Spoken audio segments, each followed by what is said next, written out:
She called me at 2:47 a.m. screaming, "My Uber account is locked, send $300 or I'm stranded." I said, "Ask the guy you went out with." Then I put my phone on silent and went back to sleep. At sunrise, I woke up to a voicemail from a number I didn't recognize, and what the voice said made me sit upright. I'm 34, and until last Thursday night, I thought my girlfriend and I were solid. We'd been together 3 years, living together for the last 18 months. She's 28, works in event planning, which meant late nights and weekend work weren't unusual. I trusted that. Why wouldn't I? She'd never given me a concrete reason not to. But looking back now, the signs were there. Little things. Her phone always face down on tables. Sudden work emergencies that required her to leave immediately. Coming home smelling like cologne that wasn't mine. When I'd mention it, she'd have explanations ready. A coworker hugged her. A client was wearing too much cologne in a small room. Reasonable enough that I'd drop it. The real shift started about 6 weeks ago. She became distant. Less interested in our conversations, more interested in her phone. We'd be watching TV, and she'd be typing away, laughing at messages I couldn't see. When I'd ask who she was talking to, she'd say work friends or her college roommate. Again, reasonable explanations that I accepted because I wanted to believe them. I started noticing other changes too. She'd started going to the gym more frequently, buying new clothes, getting her nails done every week instead of every month. At first, I thought maybe she was just taking better care of herself, which I supported. But then I noticed she never wore the new outfits around me. They'd disappear into her closet, and I'd only catch glimpses when she was getting ready to meet clients or have those work dinners. Thursday night changed everything. She left around 8 p.m., said she had a work dinner with potential clients, wore a red dress I'd never seen before, heels that made her 3 inches taller, makeup that took her an hour to apply. I kissed her goodbye at the door. "Don't wait up," she said. "These things usually run late." "How late?" "Midnight, maybe? I'll text you." "Okay. Have fun." She smiled, but it didn't reach her eyes. Then she was gone. I spent the evening working on a project for my job, ate leftover pizza, watched part of a documentary about deep-sea creatures. Around 11 p.m., I texted her. "How's it going?" No response. Midnight came and went. No text. No call. I tried calling at 12:30, straight to voicemail, tried again at 1 a.m., same thing. I went to bed around 1:30, telling myself her phone died, that she was networking, that I was being paranoid, but I couldn't sleep. Just lay there staring at the ceiling, listening to every car that passed outside, wondering if one of them was bringing her home. The call came at 2:47 a.m. I know because I checked the time before answering, hoping it was her calling to say she was on her way. "Hello? I need money, right now." Her voice was sharp, panicked, words slurring together. Background noise suggested she was outside somewhere, maybe on a street corner. "What? Are you okay?" "My Uber account is locked. Some payment issue. I need to get home and I need $300 for a cab." I sat up. "300? Where are you?" "That's not important. Just send it." "It is important if you need $300. That's not normal cab fare." "I'm far, okay? Just send the money." Something in my gut twisted. How did you get all the way out there if your Uber wasn't working? "Someone dropped me off. Now I'm stuck and I need you to send money." "Who dropped you off?" "Oh my God. Does it matter? I need help." That gut feeling intensified, became clarity. "Ask the guy you went out with." Silence. Complete, total silence. Even the background noise seemed to disappear for a moment. "What?" "You heard me. Ask whoever you were actually with tonight to give you a ride home." "I was at a work dinner." "What are you talking about?" "At 3 a.m.? Come on. You're being paranoid. And you're being dishonest. Figure it out yourself. Are you seriously going to leave me stranded?" "You're not stranded. You're with someone. Get them to drive you." "You're such an asshole." I hung up. Put my phone on silent, rolled over, and actually fell asleep within minutes. The best sleep I'd had in weeks. My alarm went off at 6:30 a.m. I checked my phone, 17 missed calls from her number, 23 text messages ranging from angry demands to crying pleas to threats about how I'd abandoned her. I scrolled through them without really reading, noting the progression from fury to desperation to guilt-tripping. Then I saw the voicemail notification. Unknown number. Left at 4:18 a.m. I played it. Hey man, this is awkward, but your girlfriend gave me your number. I'm outside your apartment building with her right now. She's pretty drunk, and I wanted to make sure she actually lives here before I let her go inside. She said, apartment 4C? Can you confirm that's right? She's in rough shape and I don't feel comfortable just leaving her if this isn't actually where she lives. Call me back when you get this. The voice was male, mid-30s, sounded genuinely concerned but also uncomfortable, like he'd stumbled into a situation he didn't want to be in. I called back immediately. He answered on the first ring. Hello? This is the number you called. You said you're with my girlfriend? Oh, thank God. Yeah, I got her inside about an hour ago. She used my phone to call you a bunch of times, but you didn't answer. Yeah, I had it on silent. Who are you? He hesitated. Look, I think there's been a misunderstanding. I met her on a dating app about 3 weeks ago. We've been texting, went out once last week. Tonight was supposed to be our second date. My stomach dropped. She told you she was single? Yeah, completely single. Said she lived alone. We had dinner, couple drinks, everything seemed normal. Then around midnight she wanted to go to this bar across town. I drove because she'd been drinking. That's when things got weird. Weird how? She started getting really drunk, like sloppy drunk, talking about some guy she lives with, then catching herself and saying she meant her roommate. Then she'd forget she'd said that and mention you again. I started asking questions and she got defensive, said it was complicated. That's when I realized she probably wasn't actually single. What happened then? I told her I'd drive her home, but that I wasn't interested in seeing her again if she was in a relationship. She got upset, tried to order an Uber, but her account was locked. Some payment issue. She called you freaking out about money. You hung up. She started crying, saying you were controlling and never helped her. Honestly, man, it threw up a lot of red flags. I bet. I drove her here because I wasn't going to leave her stranded, but I needed to make sure someone was actually here. She fell asleep in my car on the way, woke up enough to give me the address and apartment number. I got her to the building door and she made it inside. But I wanted to confirm this was actually her place and not just some random address. It's our place. We live together, have for over a year. Shit. I'm really sorry, man. I had no idea. She told me she was single, lived alone, the whole thing. It's not your fault. Thanks for making sure she got home safe. No problem. For what it's worth, you seem like a decent guy. You deserve better than this. We hung up. I sat there on the edge of my bed, phone in my hand, processing everything.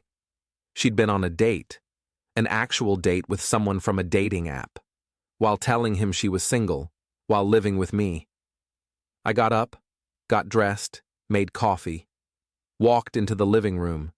She was passed out on the couch, still in her red dress, makeup smeared, one heel on and one on the floor. Her phone was dead on the coffee table next to a glass of water someone, probably the guy, had set there. I drank my coffee and waited, thought about all those Thursday and Saturday nights she'd been working late or meeting clients. How many of those had been dates? How long had this been going on? 3 weeks, according to the guy, but was that the truth, or just how long she'd been seeing him specifically? I pulled out my laptop and logged into our shared cloud account where we backed up photos, started scrolling through the last few months, found photos of her in outfits I'd never seen her wear around me, found pictures taken at restaurants I'd never been to with her, found selfies with captions about self-care and living my best life that now felt like coded messages. Update 1. She woke up around 9 a.m., groaned, sat up slowly, held her head like it might fall off. Water, she croaked. I pointed to the kitchen. She stumbled over, refilled the glass, drank it in 3 long gulps. I feel like death, she said. That's what happens when you get drunk on a date with someone from a dating app. She froze, turned slowly to look at me. What? The guy called me, explained everything. Nice of him to make sure you got home safe. Her face went white. I can explain. I'm sure you can, but I don't want to hear it. It's not what you think. You were on a date. You told him you were single. He drove you home at 3 a.m. because you were too drunk and your Uber was locked. What part am I misunderstanding? She started crying. It was just one date. It didn't mean anything. He said this was your second date. You went out with him last week too. We just got coffee. It wasn't serious. You've been on 2 dates with someone while living with me. You lied to him about being single. You lied to me about where you were. How is that not serious? I was curious. I wanted to see what else was out there. While still living here, still sleeping in our bed, still pretending everything was fine between us, I was going to tell you. When? After date 3? 4? When exactly were you planning to mention you were shopping for my replacement? She sobbed harder. I'm sorry. I made a mistake. No, you made a series of choices. You downloaded a dating app. You created a profile. You swiped on guys. You matched with someone. You texted him for weeks. You went on a date with him. Then you did it again. Those aren't mistakes. Those are decisions. What are you saying? I'm saying pack your stuff. You've got until tonight. You're kicking me out? Yeah. The lease is in my name. You're not on it. You've got 8 hours to figure out where you're going. This is cruel. What's cruel is cheating on someone and then calling them an asshole when they won't bail you out at 3 a.m. She tried a different approach, sat down on the couch, looked up at me with red eyes. Please, can we just talk about this? I know I messed up, but we can work through it. There's nothing to work through. You violated every bit of trust we had. People make mistakes. You've never done anything wrong? I've never downloaded a dating app and gone on dates with other people while in a relationship. So no, not that. I didn't sleep with him. That's not the bar for cheating. You went behind my back. You lied. You created a whole separate life I knew nothing about. I just needed to know if there was something better out there. And now you can find out. As a single person, which is what you told him you were anyway. I grabbed my keys and left. Spent the day at a coffee shop working remotely, giving her space to pack. Got a text from her around 2 p.m. Please, can we talk about this? Didn't respond. Another at 4 p.m. I don't have anywhere to go, replied. You've got 4 hours. At 6 p.m. Fine, I'll be gone by 8. I got home at 8:30. Her stuff was gone. Bathroom cleared of her products. Closet half empty. Kitchen missing her favorite mug and bowl. She'd taken her things and disappeared. There was a note on the counter. I'm sorry. I know I messed up. If you change your mind, call me. I threw it away. Update 2. 3 days went by. Quiet. Peaceful. I rearranged furniture, reclaimed space, enjoyed having the apartment to myself. Then Saturday morning I got a call from her mom. What happened? She showed up here crying, saying you kicked her out. She cheated on me. I ended the relationship. She said it was a misunderstanding. It wasn't. She went on multiple dates with someone from a dating app while living with me. Told him she was single. When she got too drunk and needed a ride home, the guy called me to confirm it was actually her address. That's not a misunderstanding. That's infidelity. Her mom went quiet. She didn't tell me that part. I figured. I'm sorry. That's inexcusable. I appreciate that. What are you going to do? I'm already doing it. Moving on. We hung up. 10 minutes later, I got a text from my ex. You told my mom everything? Me. She called and asked. I told the truth. Her. Now she's mad at me. Me. That's not my problem. Her. You're really not going to give me another chance? Me. No. Her. After 3 years? That's it? Me. You threw away 3 years when you downloaded that app. You just didn't tell me until I found out myself. She didn't respond after that. Later that week, her friends started reaching out. 3 different people called or texted saying I was being too harsh, that everyone makes mistakes, that 3 years should count for something. I gave them all the same response. She made her choices, I made mine, and I wasn't interested in debating it. One of her friends got aggressive about it. You're really going to throw away 3 years over one night? It wasn't one night. It was weeks of lying, weeks of dates, weeks of her building a backup plan while pretending everything was fine. That's not a mistake, that's a pattern. She's devastated. She should have thought about that before she started swiping on dating apps. The friend hung up on me. Didn't bother me one bit. Update 3. The guy from the dating app texted me Tuesday afternoon. Hey man, hope this isn't weird, but I wanted to check in. How are you doing? I stared at the message for a minute before responding. Honestly, better than expected. Thanks for asking. Good to hear. Look, I feel awful about the whole situation. If I'd known she was in a relationship, I never would have gone out with her. I believe you. You seem like a decent person. Thanks. She tried texting me yesterday asking if we could try again. Said she's single now. What did you say? I blocked her. I'm not interested in dating someone who lies that easily. Smart move. If you ever need to grab a beer and vent or whatever, let me know. I might take you up on that. We ended up getting drinks that Friday. Turned out he was going through his own relationship mess, had a crazy ex situation from a year ago. We swapped stories, laughed about the absurdity of modern dating, actually became friends. Weird how that happens sometimes. He told me more about that night, how she'd gotten progressively drunker, how she'd started contradicting herself about her living situation, how uncomfortable he'd felt when she called me screaming for money. I knew something was off when you hung up on her, he said. Her reaction was way too extreme. Like she'd expected you to just hand over the money, no questions asked.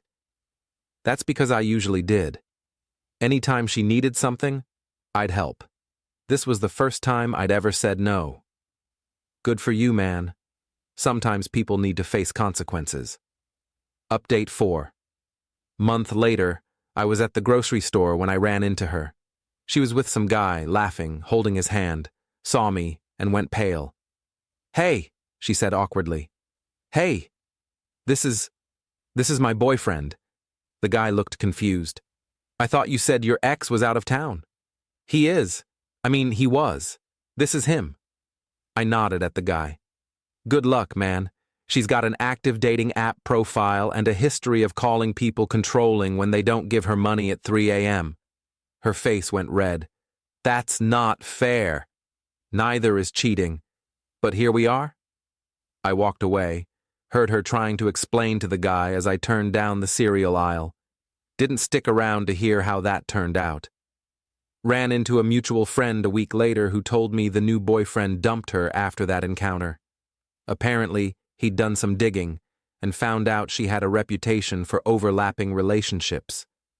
Felt a little bad for him, but mostly felt vindicated that I'd dodged a bigger bullet than I'd realized.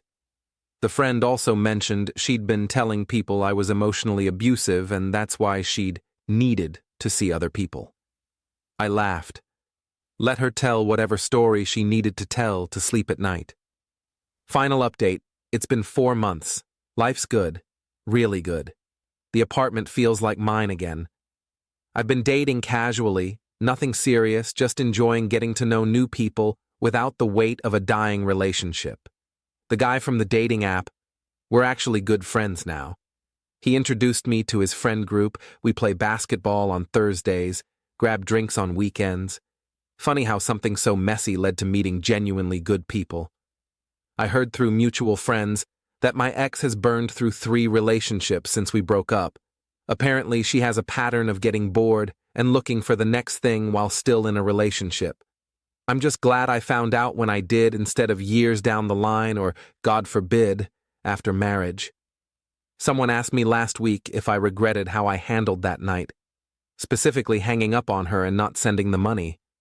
Not even a little, I said. Some people think you were harsh. Some people weren't being cheated on and manipulated. She made her choices. I made mine. I chose self-respect. And honestly, that's what it came down to. She'd spent weeks lying to me, lying to someone else, building a backup plan while enjoying the stability of our relationship. When it all fell apart and she needed help, she expected me to bail her out like nothing had happened. But I'd done that enough, overlooked enough red flags, made enough excuses for her behavior. That night at 2:47 a.m., when she called demanding money, something in me just clicked. I was done being the safety net for someone who was actively looking to replace me. People can call it harsh or cold or whatever they want. I call it finally having a backbone. And you know what? It feels pretty damn good. I've learned a lot from this experience, about trust, about red flags, about the importance of addressing problems when they're small instead of letting them grow, about the difference between someone who makes a mistake and someone who makes calculated choices over and over. Most importantly, I learned that self-respect isn't negotiable. You can't love someone into being honest. You can't compromise your way into a healthy relationship. Sometimes the kindest thing you can do for yourself is walk away from someone who doesn't value what you bring to their life. The apartment lease is up in 2 months. I'm thinking about getting a new place. Fresh start, fresh space, fresh chapter. Maybe closer to work, maybe in a different neighborhood. Somewhere with no memories of her, no ghosts of what we used to be. My friends have been great through all this. They'd never liked her much, I realize now. They were just being polite for my sake. One of them admitted last week that they'd suspected she was cheating months ago, but didn't know how to bring it up. You seemed happy, he said. Or at least, you seemed like you wanted to be happy, didn't want to ruin that if we were wrong. You weren't wrong. Yeah. We know that now. It's funny how everyone around you can see things you're blind to, how love, or the idea of love, can make you ignore your own instincts. I knew something was off. I felt it in my gut for weeks, but I convinced myself I was being paranoid, that I was being controlling, that I needed to give her space and trust her. Turns out my gut was right all along. So yeah, 4 months out, I'm doing fine. Better than fine. I'm rebuilding my life on my own terms, with people who actually value honesty and loyalty. And that 2:47 a.m. phone call? Best wrong number I ever answered, because it forced me to stop ignoring what I already knew and finally do something about it.